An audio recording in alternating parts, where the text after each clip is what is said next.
Arsenik, racun penting untuk industri semikonduktor.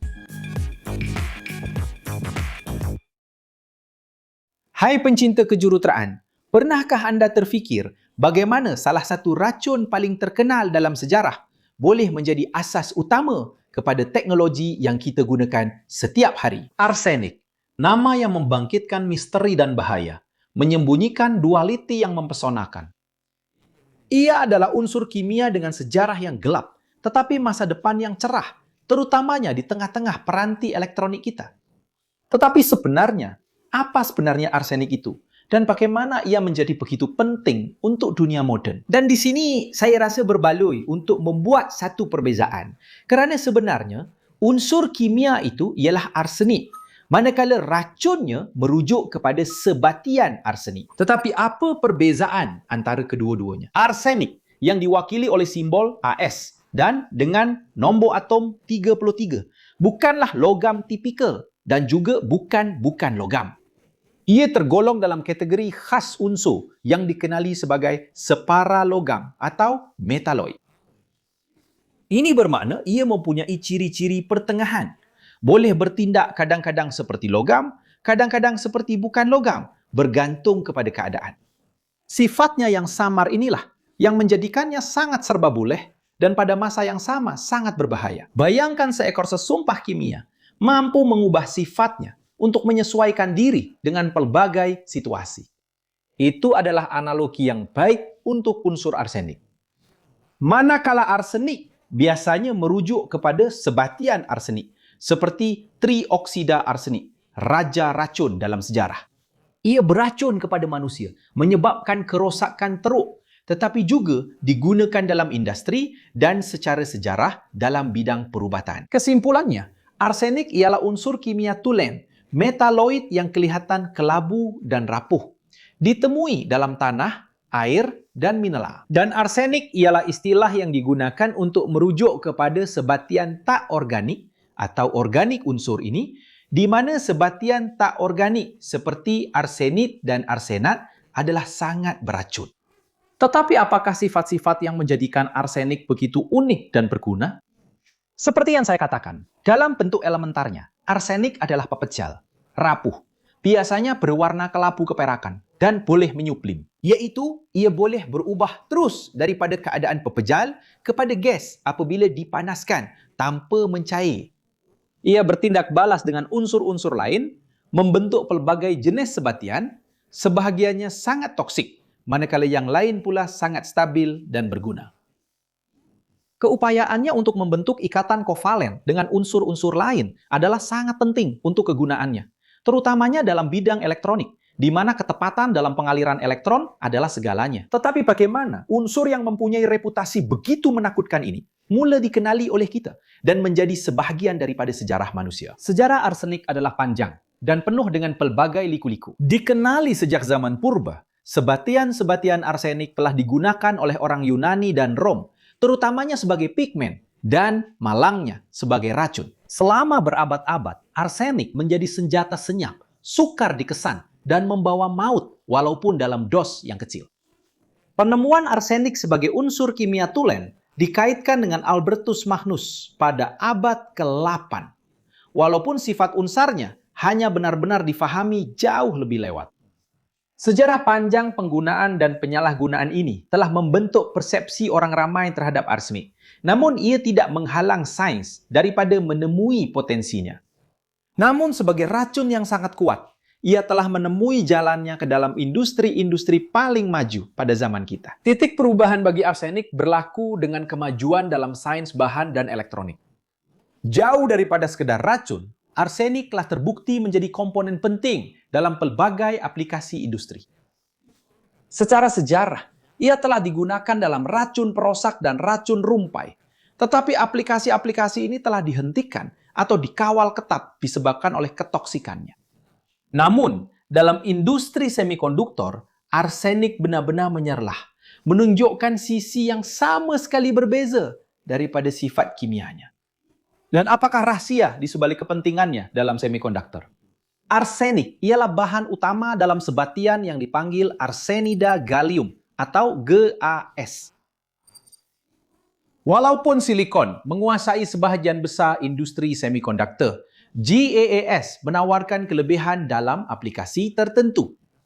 Bayangkan silikon seperti kereta yang boleh dipercayai dan jimat untuk kegunaan harian. Manakala GAAS pula seperti kereta sukan berprestasi tinggi, direka untuk kelajuan dan tugas-tugas tertentu.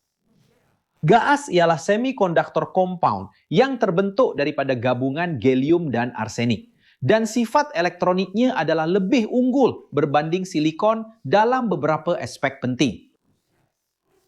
Tapi kenapa arsenida gallium begitu unggul dalam beberapa bidang? Dan kenapa arsenik sangat penting? GAAS membenarkan elektron bergerak jauh lebih pantas berbanding silikon, menjadikannya ideal untuk peranti yang beroperasi pada frekuensi tinggi, seperti yang terdapat dalam sistem komunikasi tanpa wire, radar, dan satelit. Selain itu, tidak seperti silikon, GAAS ialah semikonduktor dengan jurang jalur langsung, yang bermaksud ia boleh memancarkan cahaya dengan cekap. Siri ini sangat penting untuk pembuatan laser, LED, dan sel surya berkecekapan tinggi. Pikirkan bagaimana kelajuan internet 5G atau kejelasan panggilan gentian optik bergantung pada komponen yang memproses isyarat pada kelajuan yang luar biasa. Selalunya, GAAS berada di sebalik prestasi tinggi ini. Jadi, mengapa arsenik sangat diperlukan untuk industri moden walaupun ia beracun?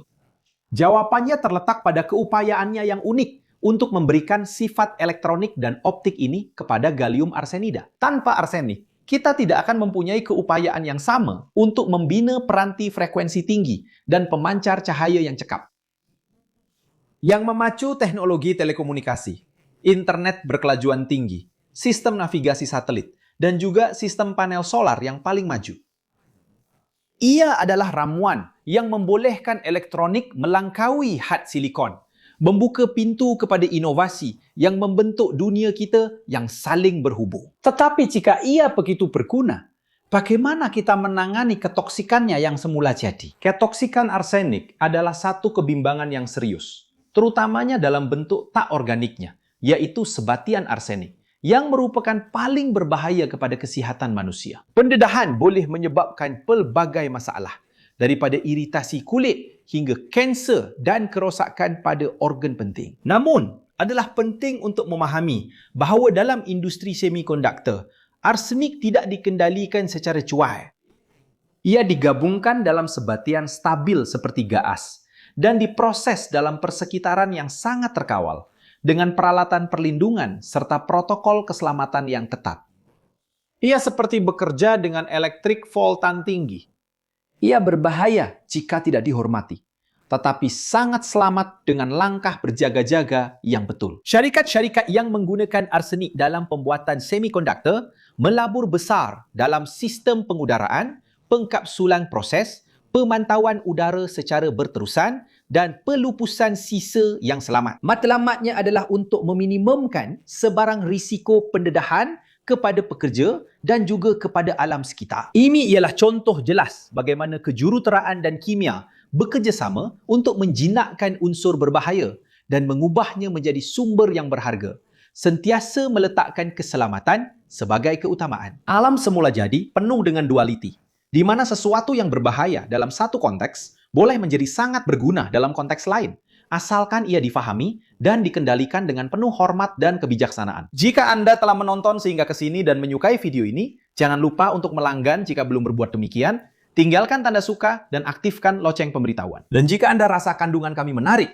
pertimbangkan untuk menjadi ahli bagi membantu kami terus menghasilkan kandungan di platform ini dan agar Anda diingati dalam video-video kami. Dan jika Anda telah sampai ke sini, saya jemput Anda untuk melihat kursus-kursus yang kami cadangkan. Jadi halakan telepon bimbit Anda ke QR Code yang tertera di skrin ini atau klik pautan di dalam deskripsi mengenai kursus-kursus kami. Di dalamnya Anda akan temui kursus Excel, pemodelan 3D, AutoCAD, pengucapan awam, dan pelbagai lagi. Dan ia adalah kursus-kursus yang dipilih oleh kami di saluran ini yang boleh kami jamin kualitinya. Dan Anda yang ingin memulakan kehadiran dalam talian, mula merakam video untuk media sosial, pada kod QR ini, kami telah memilih peralatan yang kami gunakan di studio kami. Dan Anda Adakah anda tahu tentang sifat arsenik ini? Bahawa bahan berbahaya lain mungkin sedang menunggu untuk disebarkan. Jika berminat untuk belajar lebih lanjut tentang kursus-kursus, saya jemput Anda untuk komen di ruangan komen. Sebab saya ingin tahu. Jangan lupa tinggalkan tanda suka Anda, lakukan seperti yang Anda perlu tonton untuk mengembangkan pengetahuan Anda. Dan juga langganilah saluran ini dan semak notifikasi Anda. Jika Anda ingin menyokong kami, tinggalkan tanda suka, langgan saluran ini, aktifkan loceng, dan pertimbangkan untuk menjadi ahli saluran. Itulah sahaja untuk hari ini pencinta kejuruteraan. Salam mesra dan jumpa Anda di video seterusnya.